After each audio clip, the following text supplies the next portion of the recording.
Halo semuanya, pada video ini kami akan mempresentasikan analisis mengenai perbedaan antara berbagai jenis virtual machine serta memberikan panduan tentang cara menggunakannya.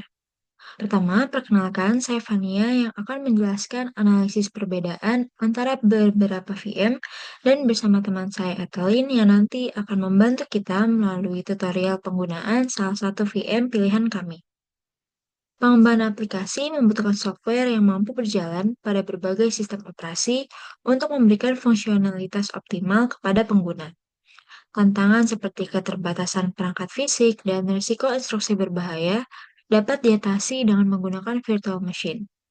VM atau virtual machine memungkinkan pengujian aplikasi di berbagai OS tanpa perangkat tambahan, serta mengisolasi dampak risiko pada OS virtual tanpa merusak OS utama. Untuk jenis VM-nya sendiri, kami menganalisis tiga jenis VM, yaitu VMware Workstation 17 Pro, VirtualBox, dan Microsoft Hyper-V. Aspek pembeda pertama yaitu jenis tipe hypervisor-nya. Hyper-V merupakan tipe 1, di mana VM dapat mengakses sumber daya secara langsung. Sedangkan VirtualBox dan VMware merupakan hypervisor tipe 2, membutuhkan administrator dari sistem untuk mengalokasikan sumber dayanya. Berikut sistem operasi host yang didukung oleh masing-masing VM. Terlihat bahwa VirtualBox merupakan virtual machine yang paling banyak dalam mendukung sistem operasi sebagai host, yaitu seperti Windows, Linux, macOS, dan Solaris. Di sisi lain, berikut merupakan sistem operasi guest yang dapat dijalankan dari masing-masing VM, di mana VirtualBox dan VMware memiliki lebih banyak jenis sistem operasi jika dibandingkan dengan Microsoft Hyper-V. Selanjutnya, beberapa fitur umum yang terdapat pada VM seperti shared clipboards, shared folders antara sistem operasi host dan guest, kemudahan dalam mengirim file menggunakan drag and drop, serta checkpoint dalam VM yaitu VM snapshots. VirtualBox dan VMware keduanya memiliki semua fitur tersebut, namun Hyper-V hanya mendukung fitur shared clipboards dan snapshots saja. Dapat kita lihat perbedaan ketiga VM berikut dalam manajemen memorinya, di mana VirtualBox menggunakan static memory yang sedikit kurang efisien. Lalu terdapat VMware yang dapat mengalokasikan memorinya dengan baik, dapat mengompres memori yang jarang digunakan, dan mendeteksi jika adanya duplikasi memori yang identik. Terakhir yaitu Hyper-V, menggunakan dynamic memory, serta dapat memudahkan kita tanpa perlu mematikan VM jika ingin menambah memori. Untuk performa sendiri, sesuai dengan masing-masing kegunaannya, VMware dan Hyper-V memiliki performa yang lebih tinggi jika dibandingkan dengan VirtualBox. Karena VirtualBox lebih cocok digunakan untuk tugas yang memiliki beban ringan, seperti keperluan pribadi. Sedangkan VMware dan Hyper-V dapat menjalankan tugas yang memiliki beban lebih berat. Dari berbagai aspek yang telah dianalisis mengenai tiga jenis virtual machine, dapat disimpulkan bahwa setiap jenisnya dapat digunakan sesuai kebutuhan yang diperlukan. Namun, bila dibandingkan secara keseluruhan dari berbagai aspek tersebut, VMware dapat dikatakan yang paling unggul jika dibandingkan dari kedua VM lainnya. Berikutnya kita memasuki bagian tutorial instalasi dan cara penggunaan VMware. Tetapi sebelum melakukan instalasi, kita perlu mendownload file instalasi VMware yang ada di web browser tampilan ini. Untuk linknya ada di description ya. Sekalinya link diakses, bisa langsung aja scroll down sampai menemukan dua tulisan ini. Kemudian pilih yang VMware Workstation Pro Download. Nah, nanti akan redirect ke page lain yang memerlukan autentifikasi user dulu. Bila udah ada akun, bisa langsung login aja, atau kalau belum ada bisa melakukan registrasi. Tapi karena langkah-langkah registrasi lebih kompleks, jadi saya akan simulasikan cara untuk registrasi. Di bagian atas kanan yang ada tulisan login, bisa diklik dan muncul drop down. Nah, ini pilih register. Lalu bisa diisi email dan captcha-nya. Bila udah, bisa langsung diklik next.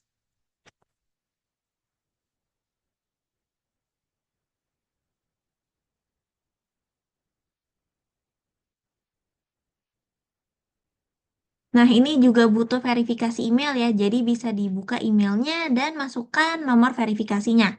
Bila udah, bisa langsung verify and continue. Nah, setelah verify and continue, kita harus mengisi data diri. Dimulai dari ada first name, lalu juga last name, country, dan lain-lain. Kemudian bila udah bisa langsung create account aja.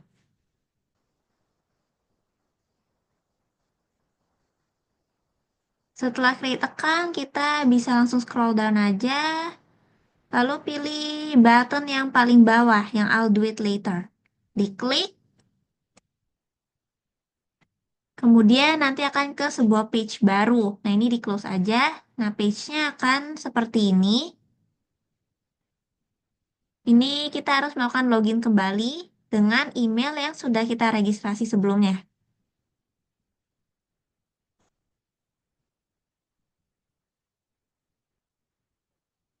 Nah, ini tinggal masukkan emailnya, kemudian klik next. Lalu ini bisa remember me atau klik next lagi. Nah, ini masukkan passwordnya.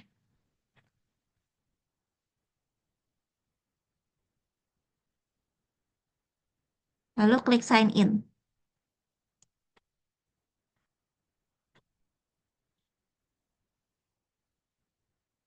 Oke, nah kita kembali ke page sebelumnya ya, cuman bedanya sekarang kita sudah berhasil melakukan login. Nah, setelah sudah kita balik ke page sebelumnya, pilih kembali VMware Workstation Pro.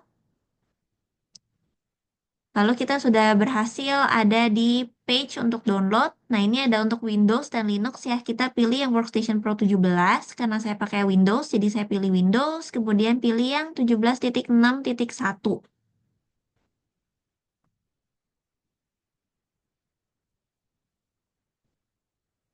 Oke, setelah berhasil ini tampilannya seperti ini. Diklik I agree to the terms and conditions. Checkboxnya, kemudian kita ke bagian bawah. Kita pilih icon yang ini. Diklik, kemudian kita harus melakukan verifikasi dulu. Jadi pilih aja yes. Nah, kemudian kita isi alamatnya. Kalau misalnya sudah diisi, bisa langsung klik submit buttonnya.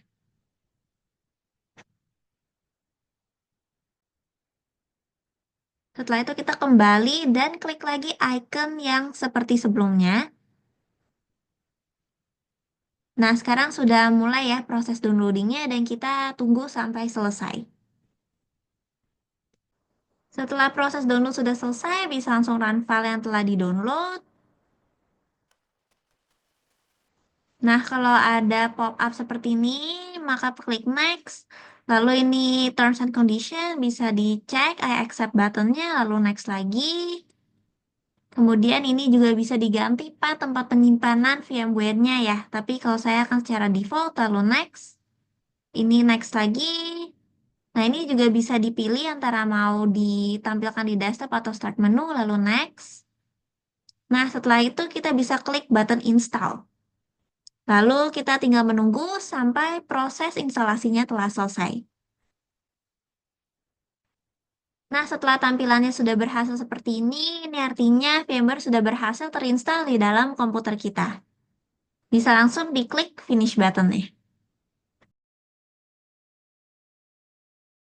Nah, setelah berhasil install VMware, kita akan coba untuk membuat virtual machine Windows 11 dan Linux. Saya akan mulai dari Windows 11 dulu. Nah, untuk menggunakan virtual machine ini, kita bisa menggunakan bantuan dengan file ISO. File ISO sendiri adalah sebuah file yang ada salinan identik sebuah disk. Nah, ISO file dari Microsoft adalah data yang dibutuhkan untuk menginstal Microsoft tanpa adanya disk secara fisik. Jadi kita harus memasukkan file ISO ke dalam virtual machine untuk membantu instalasi OS. Nah, untuk downloadnya kita bisa cari di Google dengan keyword seperti ini. Kemudian kita bisa pilih yang paling atas. Lalu scroll down aja ke bawah. Lalu di bagian drop down select download, pilih Microsoft 11. Terus tinggal diklik download now.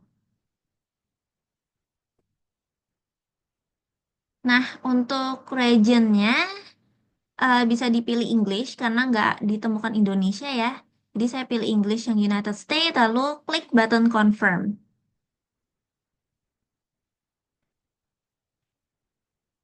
Nah, kemudian pilih button yang 64 bit download. Diklik, lalu bisa sekarang dilihat bahwa prosesnya sedang berjalan ya, dan kita bisa tunggu sampai downloadingnya selesai. Nah, setelah berhasil mendownload ISO file, kita bisa langsung aja buka VMware Workstation Pro 17-nya. Nah, tampilannya akan seperti ini ya. Bisa dilihat bahwa di sini ada 3 jenis button ya di homepage-nya. Nah, untuk button yang pertama ini adalah untuk membuat virtual machine yang baru. Kemudian yang kedua, open a virtual machine untuk membuka virtual machine yang udah ada. Dan yang terakhir, untuk connect ke server bila udah ada. Nah, kita pilihnya adalah create a new virtual machine. Diklik aja. Nah, ini ada 2 jenis ya, ada yang typical sama custom. Kalau custom ini untuk kita customize lebih lanjut tentang virtual machine, kita pilih aja yang typical. Kemudian klik next. Nah, ini kita pilih aja install operating systemnya nanti. Jadi next lagi. Lalu untuk operating system jangan lupa dipilih yang Microsoft Windows. Lalu versionnya juga yang 11 karena tadi kita pilihnya ISO Windows 11. Lalu klik next. Nah, ini kita bisa ubah juga virtual machine name, tapi saya ikut yang default aja. Kemudian path-nya juga bisa diubah ya, sesuai keinginan. Lalu klik lagi next. Nah, kemudian ini kita ada password untuk encryption, bisa diisi secara manual, tapi kita juga bisa generate. Nah, kalau generate nanti passwordnya langsung ada gini ya, jangan lupa di copy juga, lalu next lagi. Nah, untuk disknya juga di sini kan kita pilihnya Windows 11 ya, dan kita perlu minimal 64. Jadi, untuk sekarang saya akan naikin dulu maksimum disknya jadi 70. Lalu ini juga bisa pilih untuk single file atau multiple file. Saya akan pilih yang single file. Bisa langsung klik next lagi. Nah, di sini adalah informasi tentang virtual machine kita. Data-datanya sudah lengkap, lalu pilih yang customize hardware. Nah, di sini kita bisa customize ya tentang memorinya mau dinaikin atau mau diturunin.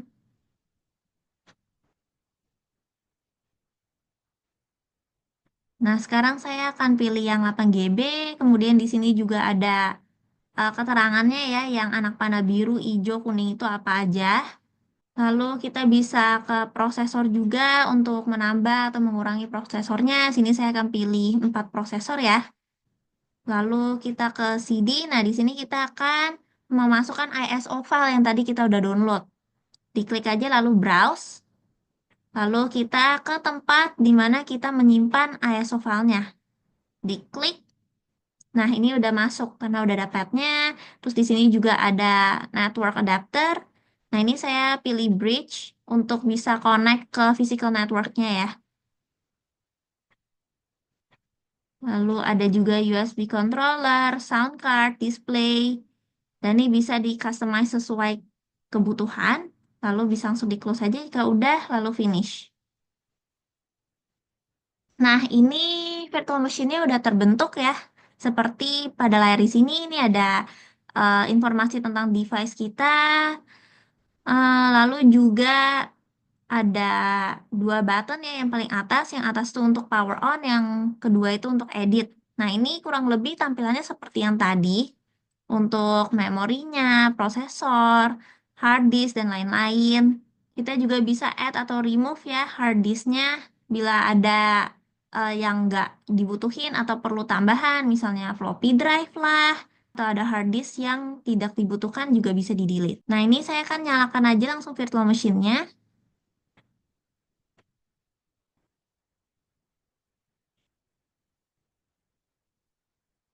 Oke, bila seperti ini bisa langsung diklik di layarnya aja. Nah, kalau timeout seperti ini nggak apa-apa ya, ditunggu aja sampai muncul logo Windows.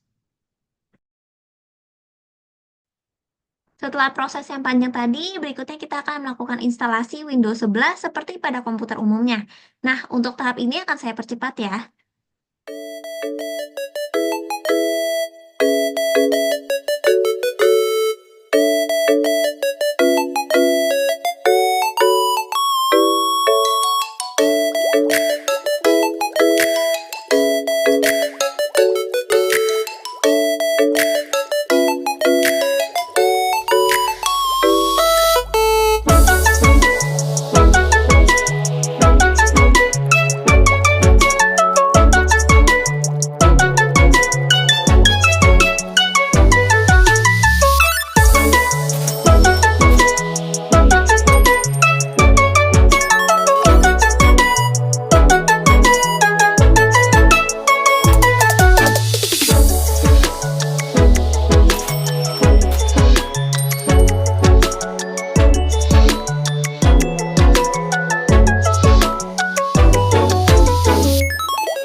Nah, sekarang dapat dilihat Windows 11 telah berhasil diinstal dan virtual machine seperti komputer di dalam komputer. Bahkan sampai fungsionalitasnya sama persis layaknya ada di perangkat fisik. Next, kita masuk ke membuat virtual machine Linux. Untuk Linux, kita bisa download dulu file di website Kali Linux. Pertama, bisa dicari dulu website Kali Linux-nya, ada juga linknya di description ya. Kemudian bisa dipilih yang paling atas. Diklik aja, lalu klik download. Nah, ini ada dua pilihan ya. Bisa installer image, kurang lebih seperti ISO file, atau satu lagi juga bisa kayak virtual machine. Ini tuh kayak virtual machine Linux yang udah tersedia. Sekarang saya akan pilih yang virtual machine. Nah, ini pilihnya yang VMware. Diklik aja icon download. Nah, lalu tunggu saja sampai downloadnya selesai. Setelah itu jangan lupa di-extract. Berikutnya setelah berhasil di-download dan di-extract filenya, kita bisa langsung balik lagi ke aplikasi VMware-nya. Nah, karena yang tadi kita download sudah berbentuk virtual machine, jadi kita bisa langsung aja membuka virtual machine-nya dengan cara mengeklik button yang ada di tengah. Bisa langsung diklik, kemudian bisa langsung pilih file yang tadi kita sudah download atau extract. Nah, nanti akan tampilannya seperti ini. Kita juga bisa edit virtual machine setting seperti sebelumnya ya di Windows 11. Kemudian kita juga bisa menyalakan virtual machine-nya. Nah, karena ini bentuknya virtual machine ya yang kita download, jadi kita nggak perlu melakukan instalasi lagi seperti Windows 11. Ini tinggal kita tunggu.